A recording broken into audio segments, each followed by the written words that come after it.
सिंध जे senior वज़ीर शर्जील इनाम मेमण चयो आहे त के इलेक्ट्रिक, हेस्को ऐं सेप्को नाअहल तरीन इदारा बणिजी विया आहिनि। बिजली विरहाईंदड़ कंपनियूं अवाम ते ज़ुल्म करे रहियूं आहिनि। सिंध असेंबली जे इजलास खे ख़िताब कंदे सिंध जे सीनियर वज़ीर शर्जील इनाम मेमण चयो त सिंध जे केतिरनि इलाइक़नि में ट्रांसफार्मर मौजूदु न आहिनि। के इलेक्ट्रिक, हेस्को ऐं सेप्को नाअहल तरीन इदारा बणिजी विया आहिनि। सीनियर वज़ीर शर्जील इनाम मेमण चयो त वफ़ाक़ी हुकूमत पावर कंपनियुनि जे ख़िलाफ़ एक्शन वठे। बिजली विरहाईंदड़ कंपनियूं अवाम ते ज़ुल्म करे रहियूं आहिनि। शर्जील इनाम मेमण चयो त तवानाई वारे वफ़ाक़ी वज़ीर अवेस लगारी ऐं वापडा चेयरमैन सां मुलाक़ात कई। हुन चयो त सिंध में मीटर रीडिंग खां सवाइ बिजली बिल उमाणिया पिया वञनि। 20 यूनिट बिजली इस्तेमालु कंदड़नि ॾांहुं बि 200 यूनिट्स जो बिल मोकिलियो वियो। जेकॾहिं 2 माण्हू बिजली जो बिल न ॾियनि त सॼे ॻोठ जी बिजली काटी वेंदी आहे। सीनियर वज़ीर शर्जील इनाम मेमण चयो त सिंध हुकूमत ऐं पीपल्स पार्टी नाइंसाफ़ीअ ख़िलाफ़ आवाज़ उथारे रही आहे। सिंध जे इतलात वारे वज़ीर शर्जील इनाम मेमण चयो त दुनिया जे कंहिं बि कानून में हिकु शख़्स जी सज़ा कंहिं ॿिए शख़्स खे नथी ॾेई सघिजे।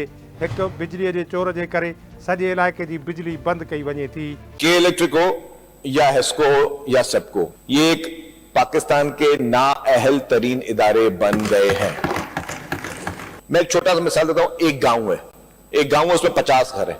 50 घर में तो उसूलन हेस्को हो, सेप्को हो, के इलेक्ट्रिक हो, कोई भी हो, उसका काम है कि उन 50 घरों में अपना मीटर रीडर भेजे और वो हर घर की रीडिंग करे और उनको बिल दे। ये नहीं जाते।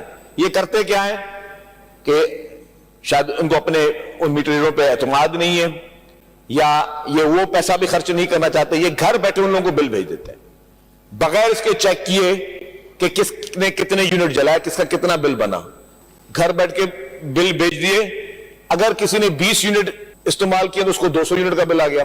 जिसने 200 किया उसको 600 यूनिट का बिल आ गया।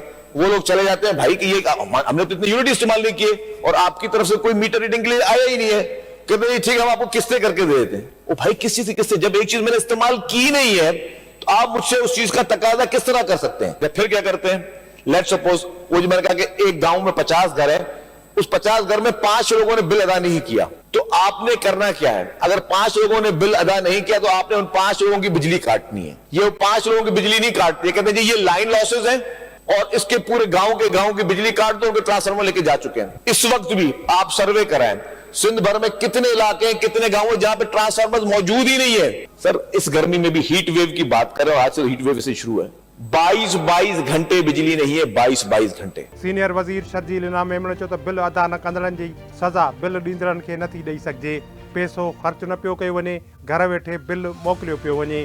शर्जील इनाम मेमण चयो त हीट व्यू दौरान 22 कलाकनि ताईं लोड शेडिंग थी रही आहे। हेस्को ऐं बिजलीअ जे ॿियनि इदारनि जूं बदमाशियूं जारी आहिनि। सिंध जे केतिरनि ई शहरनि ऐं ॻोठनि में ट्रांसफार्मर्स मौजूदु ई न आहिनि।